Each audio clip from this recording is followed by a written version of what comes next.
السلام عليكم، يا رب تكونوا بخير. النهاردة ان شاء الله هنعرض مع بعض مجموعة من الوصفات والاكلات اللي عملناها على مدار الاسبوع، يعني 7 اكلات ل7 ايام تاخدي كده منهم فكرة وتنفذيها ان شاء الله. الاكلات كلها الى حد ما كده اقتصادية وموفرة. الفيديو منيو لاكلات الاسبوع ان شاء الله يعجبكم وتستفيدوا منه، وكل وصفة طبعا عملتها في القناة بالتفصيل، اتمنى تشوفوها هتعجبكم ان شاء الله. طريقتها سهلة جدا وبسيطة وطعم تحفة. مش هننسى كمان الحلو اللي عملناه على مدار الاسبوع. عملنا مع بعض افكار كتيرة قوي من الحلو، تنفع جدا للفطار او العشاء او بين الوجبات او كمان للمدرسة. تابع بقى الفيديو للاخر.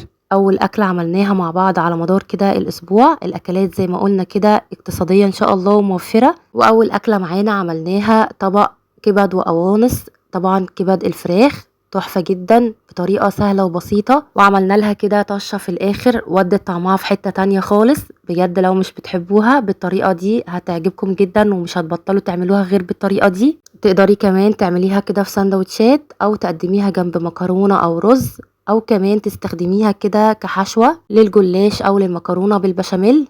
تحفة جدا، فكرتها حلوة قوي. وتاني اكلة عملناها، عملنا مع بعض سندوتشات الكريب، قدمناها بالشكل ده تحفة جدا زي كده السندوتشات الجاهزة. عملنا كمان الحشوة بسيطة جدا واقتصادية. الأكلة دي كمان تنفع كده عشاء أو كمان فطار، تحفة جدا.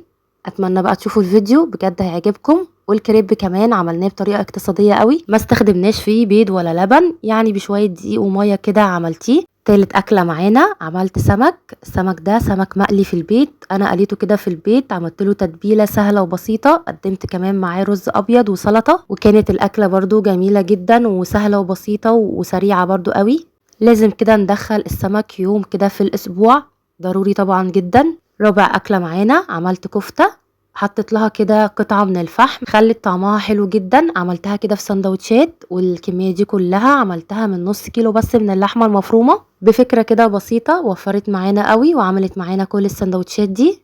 الأكلة اللي معانا بعد كده عملنا أجنحة الفراخ بطريقة كده جديدة وشكل حلو قوي، يعجب قوي كل الأطفال. لو مش بيحبوها هياكلوها قوي بالطريقة دي. طبعا طريقة التقديم مختلفة، تتبيلة كمان تحفة وروعة جدا، خلت طعم الأجنحة تحفة قوي. قدمتها كمان مع رز أصفر، قدمت كده معاها كاتشب ومايونيز. وشكل الطبق زي ما شايفين كده بيتكلم عن نفسه، أكلة بسيطة وجبة بسيطة جدا وطعمها حلو قوي وكمان اقتصادية. الأكلة اللي معانا بعد كده عملنا ناجتس أو بانيه الشركات، زي كده اللي بنشتريه طبعا جاهز من بره، عملناه في البيت بنفس الطريقة وكمان الطعم احلى بكتير. جربوه بنفس الطريقة وانتوا هتقولوا قد ايه طعمه احلى من الجاهز بكتير. كمان اوفر بصدر فرخة، عملت الكمية دي كلها وشلت كمان منها في الفريزر. الاكلة اللي معانا بعد كده عملنا برجر. البرجر ده من غير اي لحوم، من غير لحمة ولا فراخ. عملنا برجر البطاطس بس ضفنا له كده اضافات خلت طعمه بجد زي البرجر بالظبط، وقدمته كده في العيش الكايزر مع الكاتشب ومايونيز وخس. طعمه بجد تحفة، موفرة قوي كمان الطريقة دي واقتصادية، بكمية بسيطة جدا من البطاطس. كمان هتعملي الكمية دي كلها من السندوتشات، جربوها هتعجبكم جدا. حلو بقى اللي عملناه على مدار الاسبوع. عملت اول حاجة الكيكة دي كيكة بجد طعمها حلو جدا، شكلها كده مختلف زي كده البسكوت، هتعجب قوي كل الاطفال. طعمها حلو قوي، شكلها كمان حلو قوي، كمان سهلة وبسيطة وما استخدمناش فيها فرن، يعني عملناها كده على البوتاجاز. هتعملي كمية كتير جدا بسرعة وفي اقل وقت كده هتعمليها. عملنا كمان تورتة عيد ميلاد زي ما شايفينها كده تحفة، طعمها كمان كان حلو قوي، من غير محسن ومن غير بيكنج باودر ومن غير كمان دقيق سبونش، يعني بالدقيق العادي، يعني الدقيق كده اللي مش مخصص لتورت ولا اي حاجة. عملنا التورتة التحفة دي بأقل طبعا الامكانيات، مهما كلفتيها مش هتبقى ربع التورتة الجاهزة، يعني مش هتبقى ربع تكلفة التورتة اللي بتجيبيها جاهزة من بره.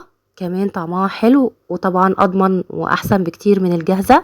عملنا كمان كيكة البسبوسة او كيكة الرواني، منها كيكة وفي نفس الوقت برضو منها بسبوسة. طريقتها سهلة جدا وكمان هتنجح معاكي بسهولة. طعمها حلو تغيير كده عن الكيكة العادية، بتبقى خليط كده بين الكيك والبسبوسة. واخر حلو كده عملناه، عملنا بطاطا قدمناها كده بشكل مختلف، سهلة وبسيطة. عملناها كده في الفرن، بتتقطع كده قطع زي ما شايفين، تحفة جدا. طبعا الوصفات دي كلها او الحلو ده بينفع كده في الفطار او العشاء، هيوفر معاكي كتير قوي لو عملتيه في البيت. اتمنى بقى تكون الوصفات النهارده عجبتكم، وطريقه كل وصفه زي ما قلت كده في الاول موجوده في القناه وعملتها كده بالتفصيل. اتمنى بقى تدخلوا كده تشوفوا الفيديوهات دي ان شاء الله تعجبكم وتاخدوا كده منها افكار وتنفذوها ان شاء الله. ما تنسوش بقى لايك للفيديو واشتركوا كمان في القناه وفعلوا الجرس عشان يوصل لكم اشعار باي فيديو جديد، واستنوني فيديوهات جديده ان شاء الله وافكار جديده. اسيبكم في رعايه الله. السلام عليكم.